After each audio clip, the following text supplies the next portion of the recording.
tuni mai. Tuli mai le ai tu male sau ai a mau ai ai.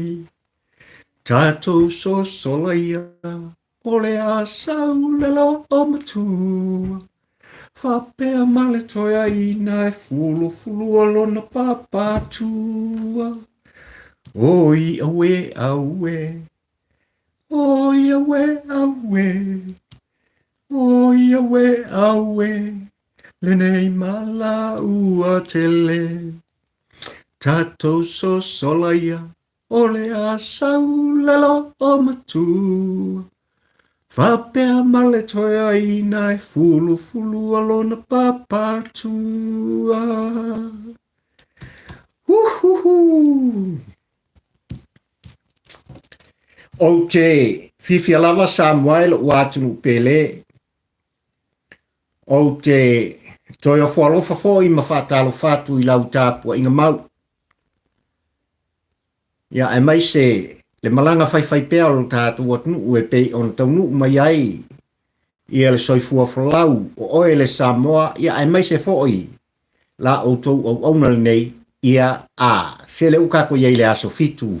Ia o le nei masina lona iwa o le tausanga ua foa I mai e le atua. I lo o tau soifua Samoai le atunu ue pele ia pari. Ia ai mai se foi o la o tau au aunal nei. Ia o te whiawhia lava e toi o whalofa mwhatalo whatu. Ia I le tāpua inga si o tātu atunu. Amata mai lava I si o tātu atunu pele I Samoa. Ia whafo mai o si o tātu atunu o lo whapena o na alalta iai ma papa awai le pa ia ma le mamalu o Samoa I so se tafa o le kelope nei. Tawia ina o whape atu se wa whamalol folau manuia. Malol malanga manuia se u whamalol le tawata. Ia o fisini masangi a pari pe la fo yon o a watu tele o tātou whelo inga ma tātou whiutanga inga I neifso ta inga wha nei on po. Oa mai oe Samoa. No, oa mai oe le atunu ue pele. I le loto ma le whatu o pali I fio I waa ta ula mo le lua le nei. Ia ai mai se le tātou Paul Kalame whai pēa. Whatampo ua ai le polango. O te ioe ma o talitonu Samoai. Ia o lo taita I tama pēa. Le anga le lei o le tātou tua. Eoi, I la auto folanga, o la auto sa ilinga manuia, ia ai mai se foi, ia le ola whata wa o pari, leo whai o tātou toe, whatasi ma whiutanga, I le nei te au ni ngalua o tātou mawhtaka. Eoi, ia fia maia, tala au maia, sumai ma, mariu mai oe sa moai lo watunu pele I whenei, eoi. Se o tātou whale talatala, toso fo I tātou whale, awa tū, ea au mai, se la ngono o tātou atunu, ia e tu sa fo I. Male au tū o tātou whilo ingali ne yaso. Ea, Samoai o raupu tautino, ia ua wha au tuina, ia le raunga wha tampo ua ai le polango, a walau wha fonfonga Samoa o atunu pele. Ile nei yaso fitu o le masina iwa. Lua afe lua sumaldas I le whaupunga e whapea. Ua Sauni Tuilaepa&HRPP e ulufale faamalosi. Ea, I to tonu o le mauta fono o Samoa. I le aso sfuma le wha o le masina le nei. Tausanga I lua afe lua sumaldas. E le o se vailenga po o se whaupunga pali. No. Ai o la ngona tu sao. O leolo avea ma te itai o HRPP le sunga I a Tuilaepa wa ia whala wiloa ai. Lona la ngona. I lana Paul Kalame whai pēa. Ia ai maise ia le TV tasi o le tātou atunu o Samoa. Eo. Turanga na e pei o na mori tai mai ai se a vea I malosi a Tuilaepa ma wa ia whapea mai. Ele ai sesi. Ele ai sesi ele foi se vaenga o le tula fono e tau fi ai Tuilaepa mane vaenga. I lo lato ulufale lea I tutonu. o le moto fono o Samoa. O le amulmul mai ia ona toso leo le kafala. A watu foi se motu ngā afa ma se manatu whātau wa o la auto au ia walau tāpua inga mau Samoa e tusa. Ia ma le autu o le utala o tātou sota inga. Ia ma le tātou mawhtanga li nei aso. Ia. Ai ave ia le nei taimi Samoa le uatunu upele muli tuai. Le nganga whaaftaitele o la auto au na le nei. Ia. I le pa ia mani mamalu o tātou atunu ai mai se foi o ainga o nai whanau i so se atunu o le lolangi o lele o lo whapena o na nopia iai ma alalata iai o tātou atunu. Ua faamalo whaaftai. Ia. I outou langona tustusia angai mai lo whātau waa o le whaamatuina o le asau ta mai tutonu. Ia o si o mātu wātunu nei o ni usila. Ia. Pei ona iai le asau mawai atu. Le ngata la o whaamunianga mo le asau ta maa, ia ai mai se foi. O tau langona ma whaamunianga. Inga wā koa le tele o tau sanga ua fwai mai e le tua. Ia, ila au na whātau wa ale nei. E mori e tuai lea nganga whaaftai tele. Ia. O le upu tau tino ma le upu sao pari i lau whaafonfonga tā tuai sa moai. Se wa veo tau langona e mori te mai i o tau fatu. Ia. O se whaasilinga malosi. Ia. O se fianga i le loto whatau wa o la auto au. Ia mambau ai pea le malosi ma fetu ledi mai ai pea. Ia le tele o mawhauwhaunga e whapena o na tautu ai o e Samoa si o atunu upele. Ia. E ala i nei Paul Kalame ma le tātou mawhtanga whai pea. Ia ma le tu lau al tampo ua ai le pola. Ia, la auto o onwa nei, o pari i amu, le lua, i lau whaafonga tā pua i nei tu la, o le aspa ia o le tua. U fua i mai, ia, i lau soi fua, sa moai, ia ai meisi le ola whatau wa o la auto o ona. Ia, Samoa, o le aso ana nafi na tuina tuai, ia le tali tustusia ala na fionga i le whafonga whetalai o le maota fono Samoa ma le pae inga sfuma le fitu. I le sunga i atu i la epa e maise le vaenga whaupwhai a le HRPP. Na tali atuai i le sunga le pari tele le utofia ma filfria e oi Samoa le atunu upele e a vea o ia ma whafonga whetalai o le maota o le pae inga se fulu ma le fitu. E pei ona se ai nei le sao Samoa. E ala i le whainga malo. Alana fionga le tamaitai Palemene. Fia mena omi mta afa. Ia mai se foi lona au waa le whātua tua i le tua Samoa o tas. Ia. O te talitonu ma i oe Samoae ua manino lau sila. Ua manino fo i lau whaafonga ua salalau i ma o, tūlanga e pei ona iai, ia langona o Tuilaepa na whaatinoina ma whaalau pe paina. Ia ma tuina atu, i lana fionga i le whonga whetalai e tusa mo lo atu mana. Ia. O, i lau mai tau ma la mata Samoae, ia e marie. Ia, e pei lavo na o usua le pese na tamua ili tā mawhtanga.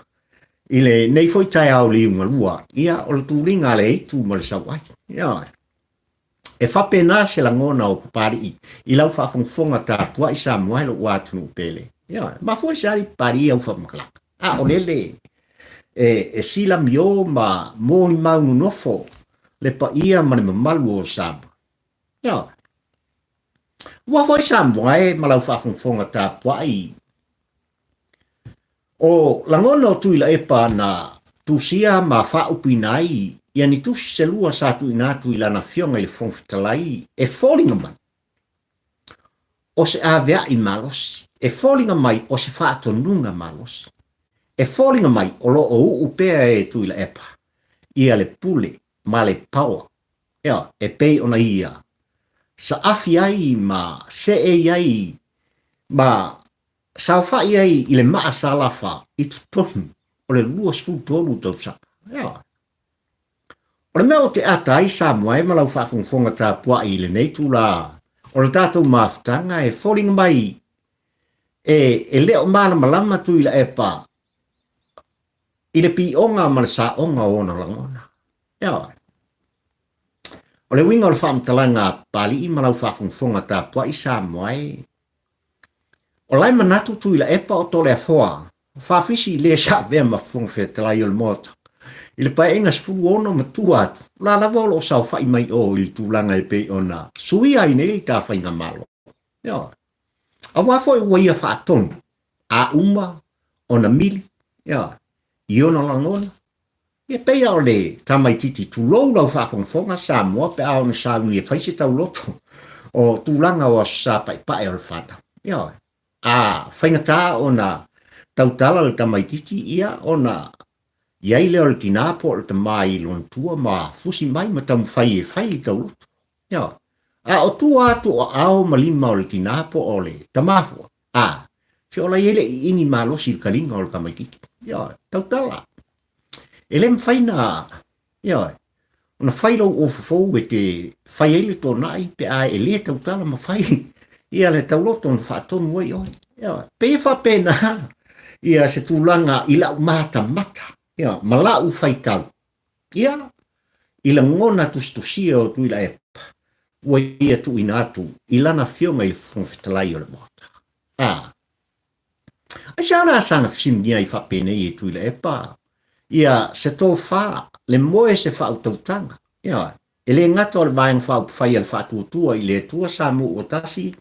Ai, o se tō wha i lana fionga le tamaitai Palemene. Na mafuai. Na mafuai o na lato tō fia le sunga i pali tele. O la e tū lai mai matang yolom a vea oe ma whongwhetalai o le maota whono o Samoa i le 5 tausanga i tono le pae ingas fu malafitu. O a ule nā Samoa i tūlanga e pei on tau wha a leo ai la ngona ua tu ina atu e tuila epa e pei ona tusia ia matu ina tuai sona la ngona i lana fionga le whongwhitalai. O le ale whaatonunga malosi o lo i tonu o le tusi. Ma tau te mana o mia lana fionga i le ao o le malo Samoa ina ia whaatauto ina oe le whongwhitalai. Ma i mato. Ma tau te mana o mia le a fionga i le ao o le malo Samoa. E whaatauto ina oe. Ona e whaatauto ina lea oi matou e tusai. Maala o le tū la fono. Pei lava on tu alanga ai. Ia le tele o i lātou. I le tele o taimi maso. I fsota inga whapene. O le ale tali file mua o mai e lana fionga i le whongwhetalai ma tau tino ai. O le pumoni Samoa. O lo iai le mautonu. E le ngata o i lātou la o kalangoa whaapasenga i lau whaafonga. E le ngata i le valus fuma limpa sene o le tawa o whai o le tātunu i tutonu mo whafo o lo lātou o ua ai le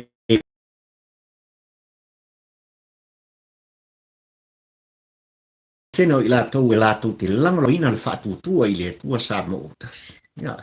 Valus o limpa sene. O le facilitele o lo whapena an tu fili ai le paia mare malu o e Samoa i tūlanga e peo nei. Ari, o longa winga ari pari lau fionga le whongwhitalai. E kaunua anu aku vaenga le kongo le moka. O lea ua manino tūlanga uma e peo na mai ai. Ia le whaai unga. Ar whaamasnonga. Lea na whaafonga i ele pa ia malu o le tātua tu. I le aso lua suma le taulo i ulai. O le tausanga le. Na wha maoni ai. Na wha maoni ai. Ia tūlanga uma. E pei ona iai le wha tautuanga leo lo pese ai nei. Ma ta pisa i pea. E sunga i atu i la epa. Male HRPP malo lato vai. O se wha tautuanga anu whai i lalo le whali i. O se luma. Ia, o se mea mātanga i le tilo mai, a isi atu nu o le lala. Ia. Ai sa kui le pa malau ko vaenga ko kaloka ngai le mauta fono o sa. Wai. E sa no tau na e wha tonu inai i la tau ina ia wha pea o na loka ina. Ia le mauta fono o sa moa, ele o se mauta wha sino i le HRPP. Ia, ele o se mauta e wha sino i atu i la epa. Ia, o le mauta o sa. O le mauta fono o sa moa poto. Ia. Aisa. O le ale koe kele i aise wha mtalanga i tua i lea tūlanga malau tāpua inga si o atunu pele. Ia. A wafoi o lele wana o foilo. Ia. I au tau fina ngalo mo tātou loto i a tūlanga sa wha pēnā o na iai le wha moe i le aso. Ia. O si kele nga. Aise atu i le epa. Waia toe wha na nau wai. I ona langona e morita i mai ai se whaatonunga malosi i lana fionga i le fonga whetalai o le mauta whono o sama. Aisa. Ia. I le vaenga o le tali manino a lana fionga i le fonga whetalai na tali atuai o le a o le apa i le kele o nisi mea. Pea o wha o loo whesilingia e o e Samoa i a se tali a lana fionga i le whafonga whetalai e tusai ma le mana onga o Tuilaepa. Ia, whafonga Samoa. Lesi lea vaenga o le tali a le whafonga whetalai. E tā ua i a pali i malana whaitau i a le ki liva ina o le whaupunga Samoa e. A ua mala mai i a tūlanga o lea fo i whale tonu ma le whasingia pia. Ia. Whai mele langona mauputu sao ale whafonga whetalai o le mauta whono o Samoa. E le ai se sui usu whono. Ia, o le Palemene, o le ātatau, o na whono, pē pālotai, i se whono tanga. Se ia i na whaia ma whaataunu ina. E ia le tautonga, o le loto whamau. Ia. Mo au Samoa e malau whawhongwhonga tā puai i le tula fiafil nei e moni ele o sa pe sau noa mai i lana fionga. I le whonga whetalai i le i malelea ai ua lava le vaenga lea o le tali kustusia e tau tuai. So le se ua umara kakou whakaukonga. Ia, ua whamaonia e le whamasingonga ma ua lunga le whamasingonga pili a Samoa ia le whaatautonga o lana fionga le tamaitai Palemene o aure nei o le whonga whetalai. Ai maise o sui mamalu o le Palemene i le paia inga se fulu malefitu. Wauma. O le alasa si mei kua. Lasa si mei tu atu o le whaupunga lea pei ona mai ei le vai lenga lea ua whaaleo ina e papari i lau whafungfonga i le nei e fiafi. Koe whafonga. E le aise sui us fono o le Palemene. O le ātatau o na fono pē pālotai i se fontanga sa ia o ina whaia. Ma whātaunu ina e ia le tautonga o le loto whamala. I le lainga whaperitania o lo whapena o na tūsi ai o lo tā wai e whapea. No members of Parliament shall sit or vote therein until that member has taken and subscribed the oath of allegiance. Ia. Kam whai ala uto o ina ia watu, ia ni vaenga e popo wai ia le tātou mau. Ia, ma se whaamtalanga, ai maise o motu ngā awha whaatampo ua ai le pōlango. E tūsai, malau whafongfonga tā pua i Samoa. E whamara utu o le launga whaatampo ua ai le pōlango i le aso fitul nei o le masina e iwa lua afe lua sumaldas. Ua Sauni Tuilaepa, male HRPP, e ulufale faamalosi. I le Palemene i le aso, se fulu male wha. se te manua fe lua sumaltas. Ia. O le tali na ua tali ai tuilaepa e tusa ma le whaataltanoanga. Ma le TV tasi al tātou atu. Ia. I le aso nei aso fitu. Ia. Lea sa matuai. Usi iai le whaalongolongo al tampo ua ai le polango sa moai. Ina ia mauai se langona tātou te tali tuai. Tātou te tali tuai. I le mai a. Ia e maise on tūlanga e pei ona. La lafo mai. E le sa avea ma te itai, avea ma parimia o Samoa. I le lua suma le tolu tau sanga. Mare vaenga wha upwhai. Sa o lato. Urina le sa o Samoa. I tu tonu o le fast food tau sanga. Ia. O le ako e kele ese ka kukala muli mai. Ia. Ai i lea lava whātalitan noanga Samoa e malau whaafonga ta puai. Na toe whasilingi ai e le whaipor Palemene. Ia. Al TV tasi le sunga ia Tuilaepa. Ona e whapea na tua ia fo i le vaenga whaupai e le whatuatua i le tua Samoa utasi ma ua sa lau i upenga ta whailangi. O ia e tō tasi ma le HRPP sai tua. Ia, sai tua o tūlanga e pei ona vesi ai le loto i whale o le pisa. Ia. Tu sa ia le na whaafisiri ma o whaalongolongo ma le tutoa. Po whea o le akami iai. Ia se whamtalanga le to ina i le vaenga. Na sa o ulangona Samoa e malau whaafonga ta pua. Ia. Na sa o le lei o ulangona. Ia. Le alo winga o lau whamtalanga pai. Ua whau o masani le whaalongo. Ia, i so se tali au mai. E Tuilaepa pe a whai e a noa se whaafisiri. Ia. Ona whapenalea, ona au mai o, au mai i, ia e tali ai li to ina i tūlanga o whaafisiri whapene. Nala winga o whamtalanga Samoa e malau whaafonga i la whiawhini. Na to e mai e Tuilaepa le tasiva varusuma le tasi mal solo teli. Al pisa sa whapenao na lātou te atua i le whainga malo al tama aina. Le afionga ia tupua tamsesefi. Ia. Toi mai e Tuilaepa le tasiva varusuma le tasi. Ai pelanga Samoa na uta ua matau whaamalam la maina. Le aunga ia maresini mal whaamoe sa whapena ona iai lea solo te e. I le tasiva varusuma le tasi. Se o kokongi. O le whale e tonu o te tongi. Ia. Malanga le upu tau tino. A papali i nei la auto o nei lau whaafonga Samoa. Ia. O le mafuanga le tas. Ia.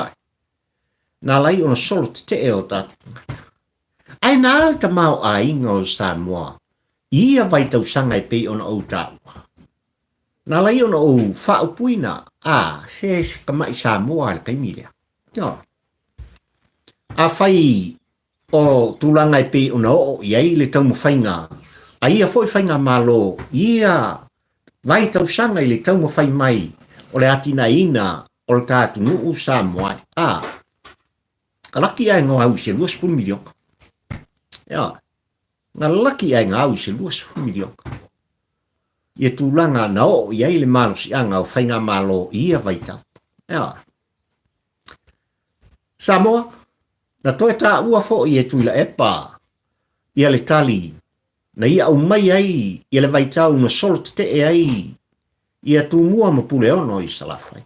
Ia, ta siva iwa sfuma le ono se i o le ta siva iwa sfuma le ma. Ia. Ai sa ua lai ona taun whai Tuilaepa e ta tai mai ma toe ave i tua, ai ta atia le ano fale o le whaafisilingi, ngafisilingi ai o ia, i lana por kalami nei aso. O le fesili. O lea e maua sa e tū mai tua o le pisa a. Ia. I tū langa e pei ona iei tūsi ma whai ai le lātou whontanga. I le nāsto na ina ma vai atu nei. Ia. Ai sianga koe koso me i Tuilaepa le solo te e atu mua mpule. Ia. I le tasiva iwasfu ono e o le tasiva iwasfu malwalu. A vea le fionga le totoali. Ma pale mi o le tātu. Le fionga i ato fila. Mangigo i o kari pari. Na mafua. ia tūlanga o ia solo te e Samoa i lau whamaunga ma tūlanga e pe ona. Ina ua iai ia le vaenga lea o le VTST. Ia, i tūlanga o tau o loa o tātou. Ia maso se mea. Lea ua o mai le vaitau ne. Ia. Ma o le mafua anga le nā. O le mafua anga le nā nā lai o na tūla i fōi. Ia, tūmua mpule ono. Na lātou sāvali ai ia le whainga mālo i le nā vaitau. Mua aula. O le upu moni i Samoa e malau whafungfonga. A whai e tala noa Tuilaepa i vaenga ia. O te fia Samoa. Ia. E mafua na o fia i lau whalongolongo, malau mahata mata. Ia. I tūlanga e pei ona iei fōi lo wola tau mwhai o te mata mata ma whaavasenga. Langona o tātou te tai. O lo tai e Tuilaepa le tūlanga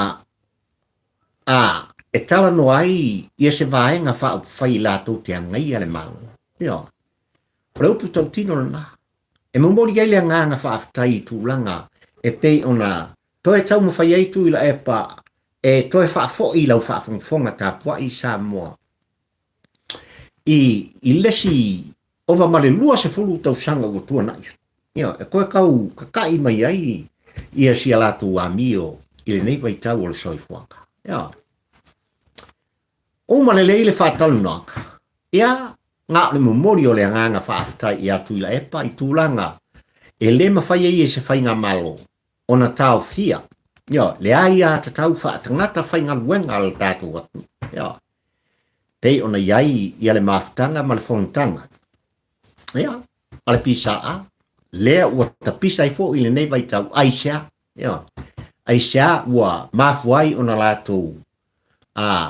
O mai iluma i nei vai tau o le soifuanga. Ia. Ia. O le whase fulu tau sanga. Ua mawai atu sa tūlai mai ai le HRPP. Lua sultolu tau sanga tūlai mai ai.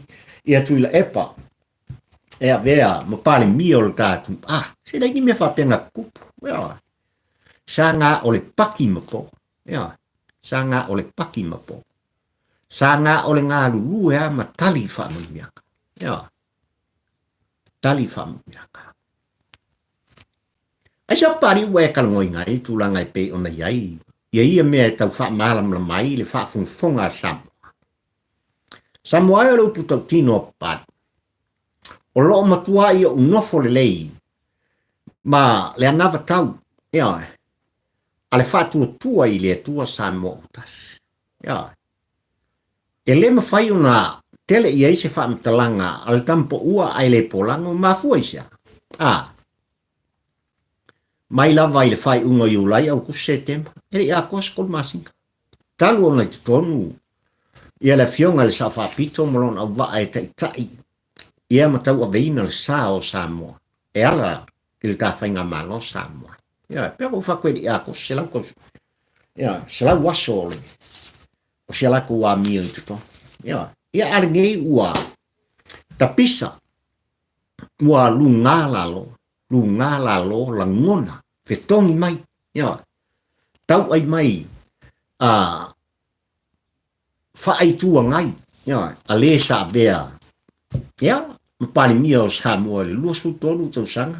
Fast food tau sanga. O iai ia le HRPP i le tau a veina o tama. Ia, rawa makan kau ai mai. Tūlanga le lei. Tūlanga le lei ua le upu tau tino ma o le upu moni Samoa i lau whafungfonga. Tātou te mana mia. E le ave sea langona leo pat. E tātou te mana mia. Ia, sei tua ngai malo si lātou te ngai a se whainga malo awa o tūlanga wha demokrasi e so se atu. Ia, o lo wha pēnā o na wha vai le lei. Ia, o na tūla whona mōna upu whai. I lalo o whainga malo le lei. Ma so se tūlanga wha pēnā. Ia. O lea tātou te manamia. Tātou te manamia. Peita i ane Samoa. E whawhawheo na tātou talia ina nina ngona wha ai tua ngai. O le sunga i a Tuilaepa e pei ona tala noa mai ai. Ia, mata uai o mako ngi o le kua ngai malosi o lo ngai ana ma. E whawhawhau na tātou i oina, ia lea tūlanga, ai le I whātautoina. E pei au na tari ai lana fionga I whongwhetalai. E le I whātautoina. Ia. E le ai se sui usu whono, o le Palemene, upuia. Ia. E le ai se sui usu whono o le Palemene, o le ātatau, o na whaia, pe pālotai. Ia. Pe o le kalalakupe le la sauni nei. Ia. Le whainga mālo ua tūla I mai, e tala noaina I le asfuma le wha, o le masina le nei. Ua o le aunga lea, o le wha mui mua, o le whonolona lua le Palemene le pai inga sfuma le fitu. O le kalalakupe. Se isi vaenga o le tusina tali atu ai, ia le whonga whetalai, e le sunga I atu Tuilaepa.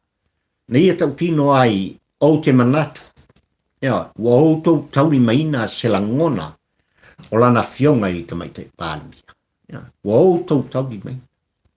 Ia, I le lua vai aso talu ai sa moai. Tautino ai e lana fionga I te maite pālimia o le tātu nuu sa moai. Ina usiningia foi e le autustala sona langona I le fontanga ua fuafuaina nei I le asfuma le wha. Peto fia.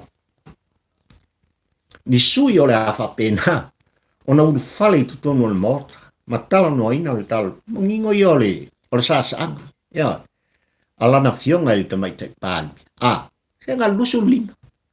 Ia, wafo ina pauna o sui, walo ia, ma whaatauto ina whaalitula whono I tutonu o le whāsfulu limaso. Whāsfulu limaso.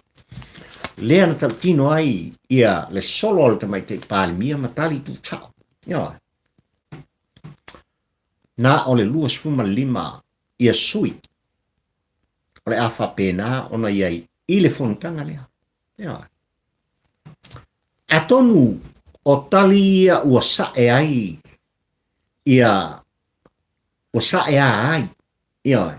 Ia se langona o le susunga ia Tuilaepa. Lea la ua uma lea vai. Ia ai. Tusi mai loa male au Tuilaepa ma whape mai. Samoa. Ua Sauni Tuilaepa and HRPP. Mai leise si tau fia matou I lo matou ulufale.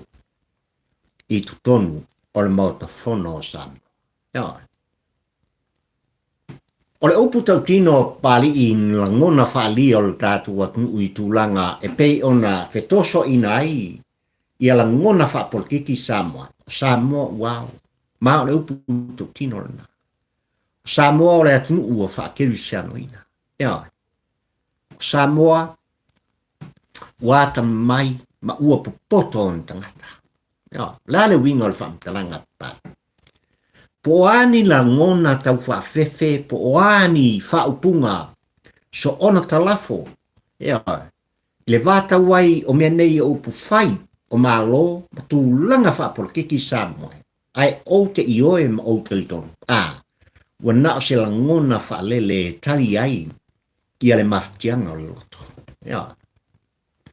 Wana ni upu whaalele tari ai, le whaalumaina o le tangata, I lana ua whai. Ia, ma le upu tautino lana pari. Ia. O upu ua talanoa I ai, ia Tuilaepa ma tali mai ai I sonolongona. O le upu tautino, ia, o loo tina, siono fina ngaro. Ia. Tina isa. A wafo oi, ua ela le whaayunga. Ma o le upu tautino na pari I lau whaafonga Samoa. Ua ela le whaato whala. Ua sipa la manga. I tūlanga e pe ona iai. Ia le whaato nunga ma le whaamalama maina. E le whaamasinonga me malu o Samoa. Pai ka ko whasu lima so le tautala I le whaapai. O mai e whaatautua o to. Masalo ana se anoa e usta ia. E Tuilaepa. Ia tūlanga ai maise o lana vaenga whaupwhai. Ia le whaatununga le whaavae tu sai maupu whai o le tamalo. e manongi Samoa le kuka tuilaepa lea e pese i teimi nei i lau whaafonga tāpua. Māle uputautino ana se anoa fo'i ua mai a whaatautoina ia tuilaepa ia mareksfufiku wa suvalu ia tuilaepa le toi maingi i sila ku vaenga. O le uputautino pari a o se kuka mana ia i lau whangono. Peita iane sa moe malau whaafonga i tātou mafta. Ua le o lea. Ua le o lea. Ua na o se sume palo tangtang. Ma o le upulu na e whaaleo i pali i ala ngona taun whai. O tuilaepa i le taimile nei. Ua na o se sume palo tangtang. Ia ma mori tai mai i lau tāpua inga malau whaafongfonga sa moa i tonu maota malawa ai mai se fafo mai o sa moa ono langona. Le ai. Pea ngau whai e ao na tātou fisilimia. E ao na fisilimia. O le makuanga foi lea sa moa e fia ila au tau au auna. I lona whatau waa ma whaonga pea le tāleni na umai e le tua. I lo tangata whatau waa. O te momori e tuai se motu ngā awha ma se tu umusu i lau whaafongfonga tāpua. Ma fwoi sia. A wafoi o oe Samoa ma au Samoa. O tātou tangata no tātou tō fia i la tō nei e o i le motale. E le i tō fia e se ainga poto. E le i tō fia wana o se vaenga lava o le whanau.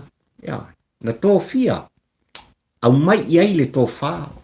Le moe ma le whautautanga i tonu o fio anga. Ai meiseo i tu malo taitasi. Na kofi ai kanakani. Ma le upitau tino lana.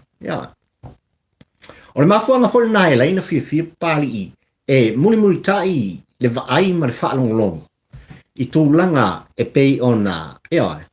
A ngā iai i ala ngona. O i la tau. O lo whapena ona ave i eilu tātou whaamua. Si i eilu o au, si i eilu lima. Ina i whapea no i tutono le mota whono. E ve te iai. Upu o le tātou. Ma fe toso i ai o lātou langona. Ma toso eilu lātou whala awa. Se lumana i manuia o oe le Samoa. Ai mai se o au le Samoa. Ai mai se whanau lalva o le tātou. Ngō nei mātai. Le mafu anga le na. Wa umona a ngā ila ngona o Tuilaepa i le whātua i le atua Samoa utasi tūlanga ia. Wa umona a ngā i le whaamsinonga. Wa umona a ngā i le fofonga o le maota whono o Samoa ma le pai ingas fuma le fitu. Ai a le asol. Le asol nei Samoa i lau whaafongfonga anga i le porklami lava lea. Na umai eise a vea i malosi a Tuilaepa. I le ainga salepi. I le paia i whaletui o le tala le. Ai mai se o le sao whainga e kalesia so whaatasi o le tātu. La le a vea i a Tuilaepa. Aua kou ke ngofo. A whaitou te manatu ia e kalesia so whaatasi sa autou ngalu. Oifo a kaukala i. I le whātuatua i le atua Samoa. Whaisau kou ngā luenga ia. O le whātununga le nā. Na tuina mai se leo e tau whaam ai ia ona i tu. I le ki liva le to ina sa whapena ona wha leo i nai. Tu sa o ai ona langona. I whale tui o le tala lei ai mai se o taitai o le ekalesia so whaatasi o le tatu. Whaisau kou ngā luenga. Whaisau ko ngā buenga, pe a whai tau te manatu. E iei se mea tau te whinangalo ai, e tau te talano ai. Kou ke kalangoa i ai la koui, o ai la koui, whātua i le tua Samoa utasi. O ai la koui, o le whaamasinonga, o ai la toui, o le whongawhitalai. O le mota whono o Samoa. A le ai, o le nā uotou whaafonga mai. Ua tā pena Tuilaepa&HRPP, ua tā pena o mātou ainga, ua tā pena i lātou e langolangoina, i le vaenga whaupwhai, e puipuia i a te tau, mō lātou tūmalo. O le a mako iai le asa suma le wha. O le a mako fale i tonu. O le mota whono o Samoa. E wafunga o Samoa. E wafunga o. E malie la ngona o upu whai o mal o i lau whafunfonga ta pua i Samoa. E malie il tūlanga pe a whai tātou te whaafsenga ina i o tātou la ngona. Le awa tū ma le au mai. Pela wala upu tau tino a pali i mal tātou maftanga i le tele o aso le tātou maftanga Samoa. Le lei le whatuwhatuina o pēsenga. Ma upu ma le whati. E longo i tino matangi lei lau whaafonfonga tā po. E longo i tino. Ma e te fia sa. O te fia siva. E te fia pese pea ma o pese pea. Ia la ngona o whatwhatunga o mea nei o pesenga. E whapena fo ia i lātou te whatu solo. A wātu i lau whaafonga se so upu. Ma so la ngona o se whatu solo. E a vea ia la ngona ma ia whatunga. E whapena o na poi ai. Ia e popo wai. Ia nisi o la ngona whaatu la fale i lana la amawhai. E whapena fo i la ngona upu whai o malo Samoa. Au ona solonga le lei ia tūlanga o la ngona e whapena ona tau ai mai ai ia lesi vaenga whaupa. O le upu tau tino o se mea mali. O se mea mali e ma o se kuka manongi i le whaafofonga tā pua i ale atu. Le awatu ma le au mai. Ai a whai o la ngona e sai. O la ngona e whapena o na mori tai mai ai. Le nganga whaamauolunga. Le se manatu e whapena o na tuina mai lau whaafonfonga e le ngata o le whaamauolunga. O upu whaasausi. O ai se a fia whaafonga. O ai se a fia whaalongolongo o Samoa. O ai se a fia whaafonga. O ai se a fia whaalongo. Nga sa oida o lesi ko inga olong. Il teimi foi sa whapena o na taun whail kako ua api. Ia e whala wilol tūlanga e pei o na iailin kako ngupi whaalele. O lo iaili teimi nei iang teo ngā tupe. Wau lalo ki ngā ia le whaafonga. A lea ka māmakua o le mākungu. Ia whala wakula lomkua. Se ngai. Se ka pe ia ngā le kio o mai mauma. Ai mamelomkua. Ka pe isia. Se o ki ngā kari ngai ngā pifu ngā. Ngā pifu ngā wa umar ngai kai au man ngai aso ngā pifu ngā ngai pesi mai rei ngā pek mamai. Tonu Samoa e whapena. Ia le whaafonga tā pua i o tātu i whetongia inga o la ngona ma upu wa umai i le whafonga o Tuilaepa. O la ngona o le whaasusili. O le whaamawulunga. Fo la ngona ia sa whapena. O na o lava i lautou pa ia ma lautou malu. Ma ngei Samoa e o lo whapeon tātou ai tau male. Tātou sa ili malo i atu nuese. A wale ati na ino ainga. O nu umafio anga. O i tu malo ai meise le ngaluang pa ia le atua. Ma le tātou malo i le tātou matong. Nga lau kako ka. Ama kua i lau el to ina. Ku mai mako. Ku mai mako. O kou ngai kakai whafa. Se kou kele mar marama. I le mea le kongo loto i whale o le tātou watu. Upunga. Peila na o whai atu Samoa. O tū langa na. I pēsenga o whai o malo. Marakiki aku, marakiki mai. Lesa au tā ua. I le astona i Samoa. I le tātou polklang. Sale. Samoa ele o se polo. O e po se polo pa. O le polo le ke volo. Mara ngaka uongo lea o lo whekiki ai. Tūlanga o whai. O me ngi o le polkiki. O tūlanga ngai pe o na yeile nei aso Samoa. I le malie o tūlanga e pe o na avatu o mai ai. Ia la ngona. o le sa vea o Palemene o le tātu me sunga i atu i lepa. O iai se tali el ta malo le taimi. E iai se ngangana wa iai se upu e whaafonga Samoa ua tali mai ai lana fionga i le tamaitai Palemene. Ai mai se lona au waa i la fonga o tua inga, o lo whapena o na whaia e Tuilaepa ma HRPP i le taimi. O le upu tau tino Samoa. Anga iai se ka, se walevanga o kou whaafonga o kou kala nuku pari i tulau. E moli te iatu i lau whaafonga tāpua. Pe anga iai se tali. Aia, e lei se kali. Lea ia se tali.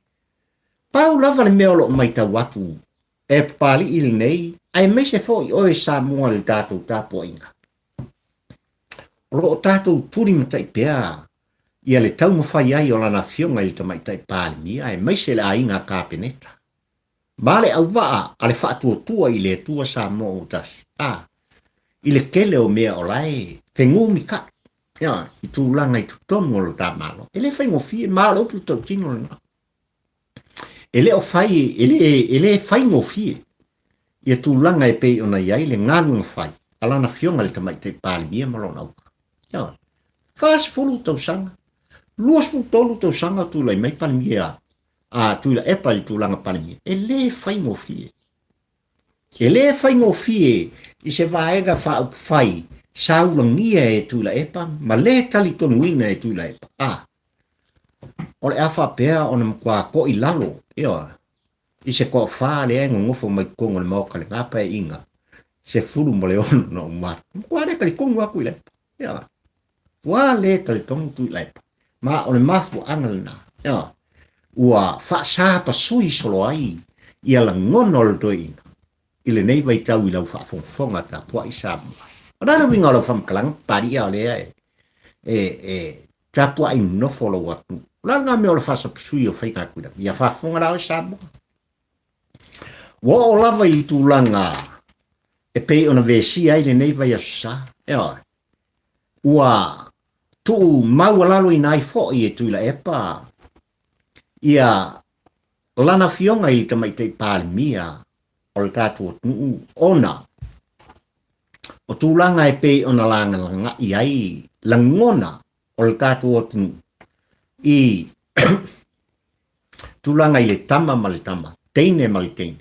Tūlanga e pei ona i ai ni usila, au se talia maisi malo, ua whapena ona whātū la whanoina. Le whau ka ua i e Tuilaepa, i le suafa o lana fionga, i le Palemene o le tātua tunu. Ka lo whai i lana fionga, i le sao whapito. O ia o le taupou o Samoa. O ia o le sao whapito i atua. Ka lo whai. Ka lo whai. Ai sa lava Tuilaepa e sana la lafo ai i ona la ngona whapea. Upo Tuilaepa. E fia iai. E fia iai fia me. E fia iai fia me whatamuina tūlanga le. Ma o lo tau mwhai foi i ele HRPP i alatou saililing. E iai se vaenga o lo tū mai whafo atu o Samoa se whaalapo tonga. O ka ngakange sa alatou tuina mai i le ongo i le fiku milionga. O upu i an tautala ele o se upu pari i lau whafonfonga. O upu o Tuilaepa. Na latou tuina mai se vaenga tupetele i ia fia me ma le whaatua i le atua Samoa utas. O wa campaign o le palo kalenga mo. Se o te ofo o tua inga i le aini whaavai. O ni tua inga ua le aini whaavai i lo utalitonunga Samoa i lau whaafonfonga. Ua anga i ai ina o so pā. Ua i tua mai o le pā i lau whaafonfonga tapua. Ia le polokiki al to ina. O lo whaapea o na mumori mai ei o longa. Ta ua ai fua lea. Ma le whainga malo si o matu atu nei o New Zealand. Wale ngaka inga ka ua na ngā fionga le kamaikai Palemene i a te asinta a te. Ia e mese foi. O lona ta ua. Ia o se kasi o lupe whaalele a Samoa. I lana fionga i le li minsta o ta ngata Pasifita. o lo fa pena ona tula mai matangiolo I tonu o fainga o upu fai o malo I tonu o te nei le afionga I asua William Seal yo Boleh nonga se meka kasolo ye going boleh la longa ai o lo puto tino sa moe ma la fa funfonga yo na pasia ia le tulanga lea o le fa tula floina ona no fo le tama le teine tonu o ni usila nei yo ele fa pena pasia on o le taimi o lai tula mai ia le vaenga fa fai ale lepa o le upu tautino pali le ai sa tele I lato sa o lato langoi mai vaenga fa fai es I tu tonu ia o le mota fono ni usila nei ma fuisia o le sa fatuina ia le pili ia I le pae inga I tu atu na ia ta ua ai tu tonu le mota fono Samoa ia le tulanga o le mea tau o le iko ia o le quality o le human right o tangata ia wa o ia ona le na ia au mai ai tulanga I pe ona iai ia le poupouina o le tula fono tau whaofi ma ngai foi la ngona ia ai ono ta ua Samoa o le ta whaavae e whaavae I le tua ia whaavae I le tua ai se atu le epa ua kuse foi sionga lima ia I le afionga le tamaitai Palemene ma whape mai e fia iai fia be I koe ngā kula fongo whape ia e fia iai ai sia Samoa malau whaafonga o le a uma I se manatu o pari I le tātou mafutanga o le a kali I le fasirini ai sia o le memo mua e fia whaamanatu I lau whaafonga tātua I Samoa ia o le ingoa o le vaenga utula I mai nei e taita ia le ta whainga malo o le whātua tua I le tua Samoa uatas whātua tua I le tua Samoa uatas ia o le ingoa le nā le vaenga whaiwa e lango ia o te ioe ma o talitonu e tu sa male tali ale tamaitai Palemene I se whātanoanga mastustala I whafo matu I whafo mai o Samoa na ia tāu ele hai e leo se mga upu ngā o kai mingi I whainga malongi ia whawhetai I le tali manino ala na fionga I tamaitai Palemene ia ma ia le amoni e se tātou langona ia I lau fionga le tamaitai Palemene ala lau fionga I sa ono whapito I atua fia me na aomi mta afa mulinu u le lua ai meise lau au wa tau lave na mātou whape atu ia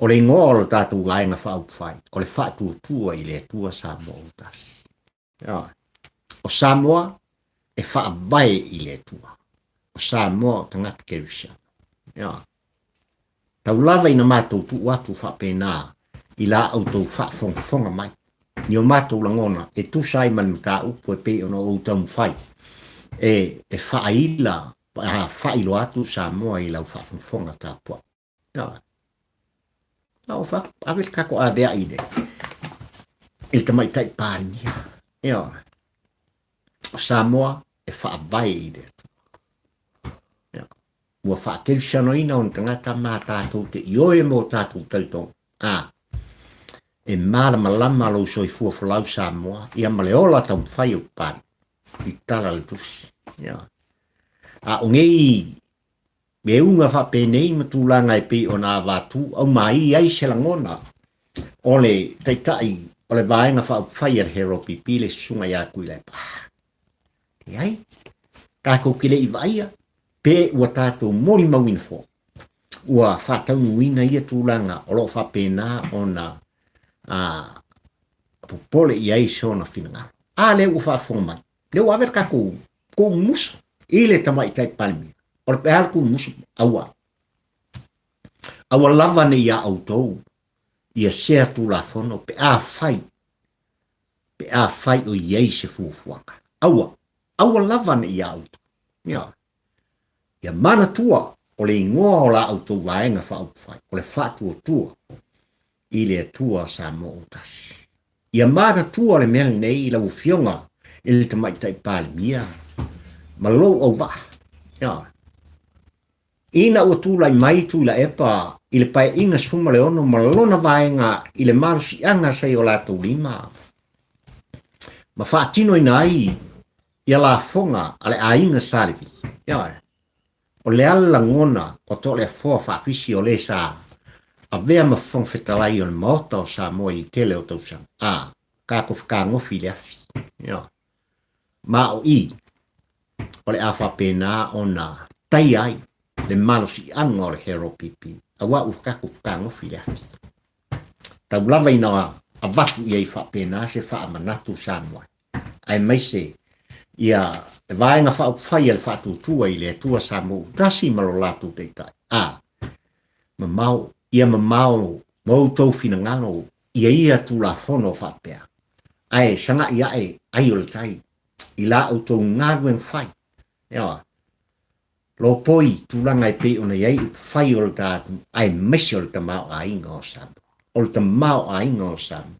Ma ia wha foi, Samoa male Samoa, isa Samoa filemu, se Samoa saoloto, se Samoa ina ia toe foi le mai, ia lona tofi mai le atua, o nga ele.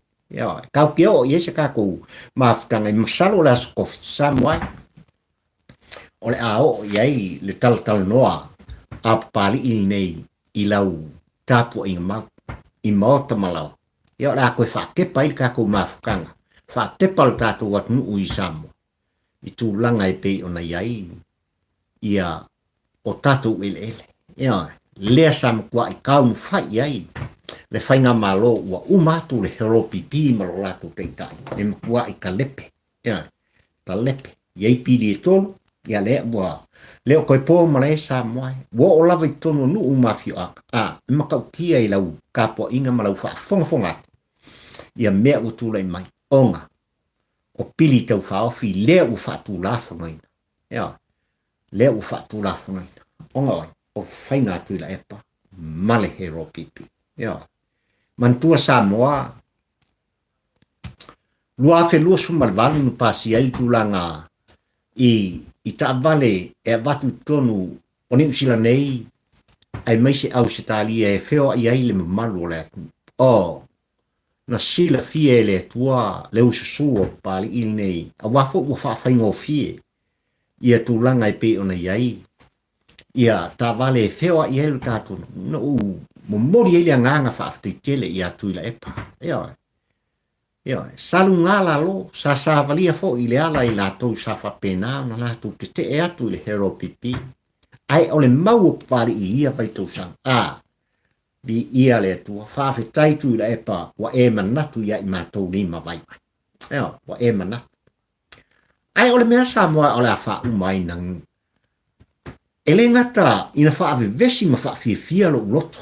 I tūlanga i pei ona iaita a vale o lea ua whewa i aile pa ia ma le mamalu o Samoa i le taimile nei ma le lua afe maribau. Ainga ngalo ia pari. Le pomu ke le la ku umai kua aku le. La le pomu ke le. O le la tiro a lua afe maribau.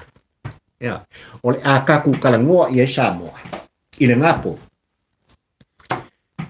I le asutofia le vai asol nei. Ai mai taimi nei lo watu nu pele. Mo mori atu le nganga whaftai o pari. Onga wa umar kaku kai. Ai mo mori atu le nganga whaftai tele o pari. I lo tau talia ina. O le leo whatau waa. O la auto o nei tutonu maota. Mautou lawa. Di ia le atua whaafetai. Ono le tūlanga o lele ua wa ai le alofa o le atua i tutonu. O ao te aro nei. Ai meise. Ia le peitunu tele. O wholaunga i au kilani. Ono tūlanga i pei ona iai le whamai. Tau tia vi ia le atua. E ele talitununga. Ele o koe mamao. A maka o koe kuku wa i lalo au kilani vaenga tolu. Ia po le ngāwa yaso ono le tūlanga. Ua palasia i lalo i le vaenga. O i la tau o lo whapea na afia. Ono o puipuinga. lo ngalu pe ai le soifua maloloina ai mai se fainga malo ale nei foi atu ia wala vale pui nga o le pa ia man pa malu o lo la tai tonu a telo tali tonu Australia le pa ia man malu o tatu o lo iai o lo anga lele tua ia o lo pui ao alofa le tua i lo to soifua fola Amerika ia ai mai se le atu Europa ma so se tue o lava le Pasifika ai asam e matautia le alofa o le tua i le tatu nu usama e le alelo o atu ele ta filo i le skofi ta filo i le skofi o le afa pena ona toe tala ai fola i fo le tafa ia manga i o tatu langona i tu langa i pe ona ia le tofio o ele samo o ele samo ai mai nei o lofa namo o ele watu pele God bless my dear Samoa i so se tafale lala o lo fa pea no to papa au malalta ai mai nei la auto o ono nei pali amo pali i fio i va taula amo le lua ia male por clame fai pea po ua ai le polako soifua ma ia manuia Samoa lo watu God bless.